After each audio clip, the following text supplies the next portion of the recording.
In this video, I'm going to give you the answer of this question. The question is, what agency replaced the NACA in 1958? When I give you the answer of this question, the correct answer for the question is NASA. What is the answer for the question? NASA. Hi, thank you so much for watching this video. If you find this video is very useful, you can help this channel to grow by subscribing this channel. Click this subscribe button and don't forget to like this video.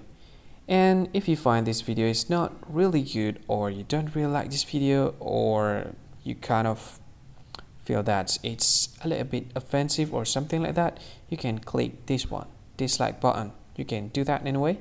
And if you want to share this video with your friend, you can share it by clicking this share button, and you can share it to any social media that you wish that is currently available at this time, like Facebook, Twitter, LinkedIn, and many others, right? And if you want to add this video to your playlist, you can click this one. You can watch this video later, and you can find more options by clicking these three dots. And yeah, don't forget to subscribe. I think that's all of it. Thank you so much for watching this video, and see you again in another video. Bye bye. See you again.